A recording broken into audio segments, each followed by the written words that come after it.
ایسے ٹوٹکے جو بہت زیادہ فائدہ مند ہیں۔ ناخن کاٹنے کے بعد اس پر تیل ملنے سے نظر کبھی کمزور نہیں ہوگی، دماغ مضبوط رہے گا، جسم ہلے گا نہیں، ریشہ نہیں ہوگا، یادداشت بہترین رہے گی، جھریاں نہیں پڑیں گی، جوانی کی رونق باقی رہے گی، یعنی بڑھاپے کا اثر نہیں دکھائی دے گا۔ کوئی بھی تیل ہو، پاؤں ٹانگوں میں ہر وقت درد ہو، جاتا نہیں ہو، پاؤں سے حرارت خارج ہو رہی ہو، گرمی ہو، ہیٹ نکل رہی ہو، اس کے لیے زبردست ٹوٹکا اور آسان ٹوٹکا ہے۔ سادہ نمک لیں، آیوڈین والا نمک نہ ہو، خشک ہو، مالش کی طرح ٹانگوں پر وہ نمک ملے، نمک گر جائے گا پھر اٹھا لیں، پھر ملیں، پاؤں میں پنڈلیوں پر ملیں، 5-10 منٹ نمک کی مالش کریں، اس کے بعد کسی بھی تیل کی مالش کریں اس ایریا پر، اور پھر اس کے بعد سو جائیں۔ پہلے نمک کی مالش پھر تیل کی مالش، دونوں ٹانگوں پر مالش کریں۔ پہلے ہی دن سے جلن، درد، بے چینی اس حیرت انگیز ٹوٹکے سے بفضل کریم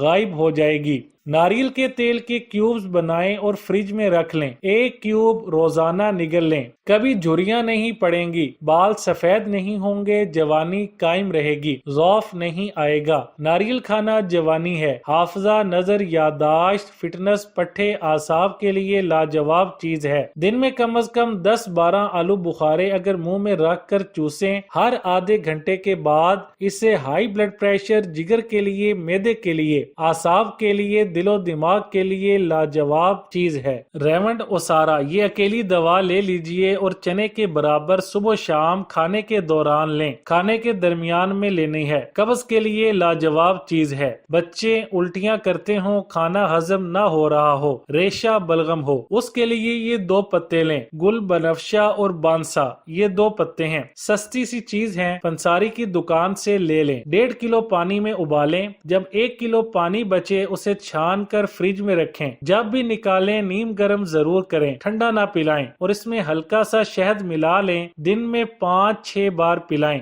جب جوڑ خود بخود نکل رہے ہوں، چاہے وہ کندھے کے ہوں یا گھٹنوں کے ہوں، پھر واپس بھی آ جاتے ہوں، اگر ایڈجسٹ کیے جائیں، یہ پریشان کن مسئلہ عام ہوتا جا رہا ہے۔ غذائیت کی کمی کی وجہ سے یہ مسئلہ پیش آ رہا ہے۔ روٹی کے اوپر گھی ڈالیں اور اس کے اوپر شکر ڈالیں، خالص گڑ شکر کو جب گھی کے ساتھ ملایا جائے تو کولیسٹرول نہیں بنتا۔ نہار منہ روٹی پر گھی شکر ملا کر کھائیں اور اوپر سے گرم دودھ 1 کپ پئیں تو چند دنوں میں یہ مسئلہ بفضل کریم ٹھیک ہو جائے گا انشاءاللہ۔ سارا دن تر و تازہ رہنے کے لیے، پرسکون نیند کے لیے، تھکاوٹ سے نجات کے لیے یہ کام کریں۔ غسل کریں، تولیہ استعمال نہ کریں، ہتھیلی پر چند قطرے تیل کے ڈالیں، کوئی بھی تیل ہو، ہلکا دونوں ہاتھوں پر ملیں اور اس سے تمام جسم پر ملیں۔ ایک قسم کا مالش کریں، سینے پر، بغلوں کے اندر، پیچھے جہاں تک ہاتھ پہنچے، رانوں پر۔ تھکاوٹ کا نام و نشان نہیں رہتا۔ بقول سقراط، میں حیران ہوں کہ میت کو نہلاتے ہیں یہ اٹھ کیوں نہیں جاتا۔ پانی میں زندگی ہے۔ انشاءاللہ فٹنس اور